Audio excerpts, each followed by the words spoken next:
Hello everyone, my name is Hwajin Lee. Today I will introduce about aquaponics.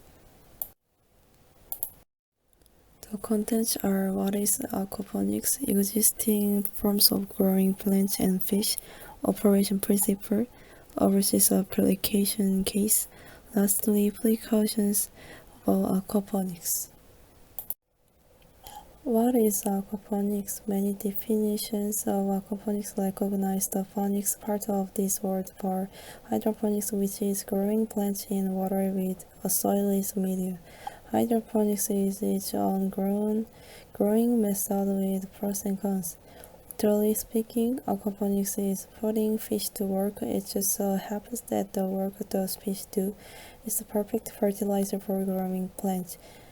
And fish can grow a lot of plants when they get to work. In combining aquaculture and hydroponic systems, aquaponics capitalizes on their benefits and eliminates the drawbacks of each. Let's consider the other forms of growing plants and fish and see how they compare with aquaponics. Managing weeds, pests, insects, and disease takes a significant amount of the gardener or farmer's time. Pesticides, herbicides, and other chemicals can also kill precious soil microbes and can be dangerous to bees, butterflies, birds, other animals, and humans. In large scale industrial farming, agrochemicals along with GMOs are of concern when choosing vegetables, fruits, and herbs.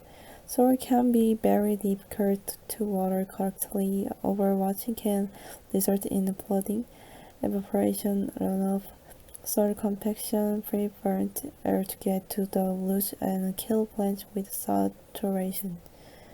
Though these shortcomings are eliminated through aquaponics.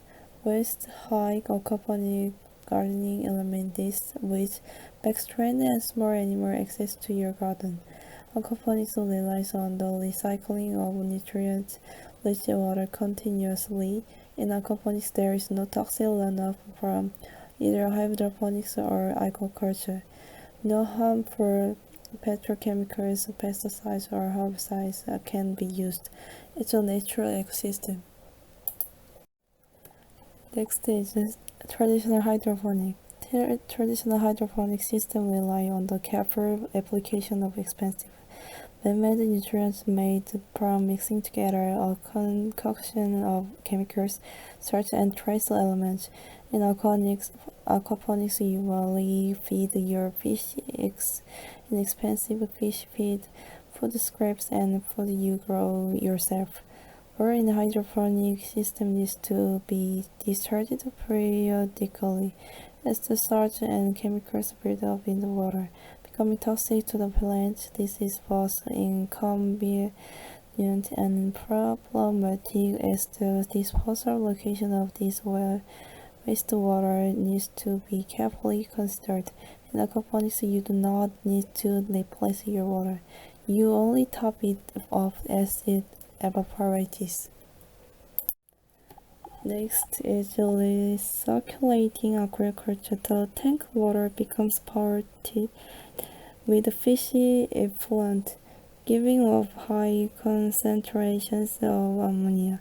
Water has to be discharged at a rate of 10 to 20% of the total volume in the tank daily.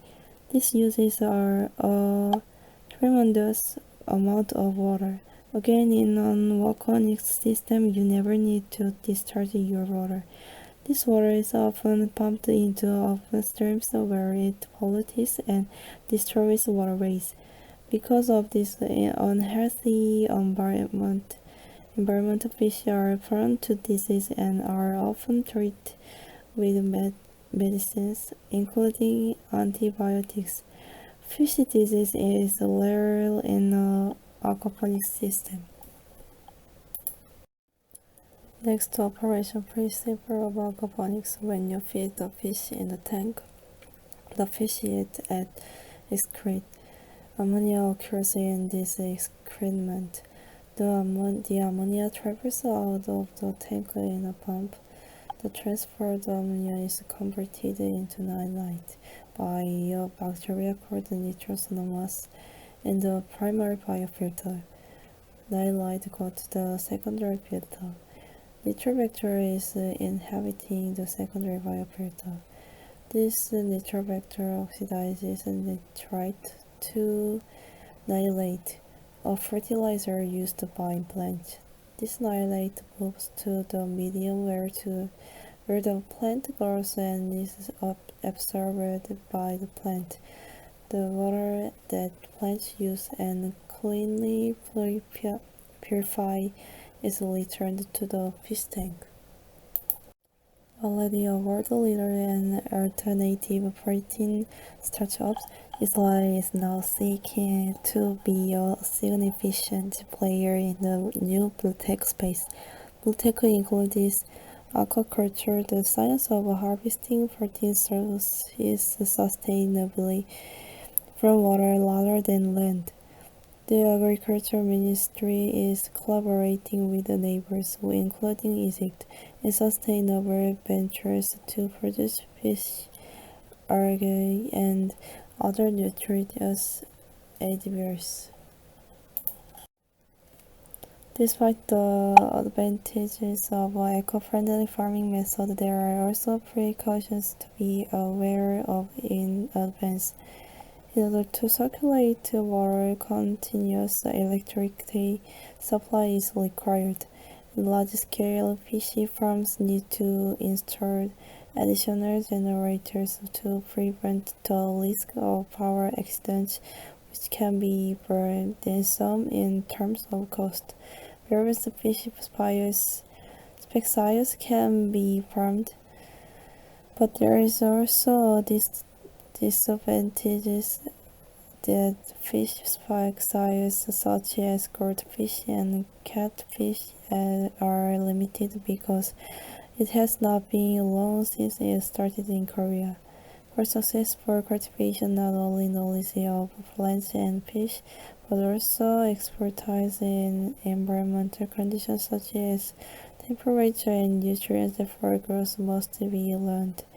Currently, there are not many farms in Korea that use aquaponics farming methods due to the burden in interior, cost, and lack of expertise. Equally, the effects of cost and production are verified.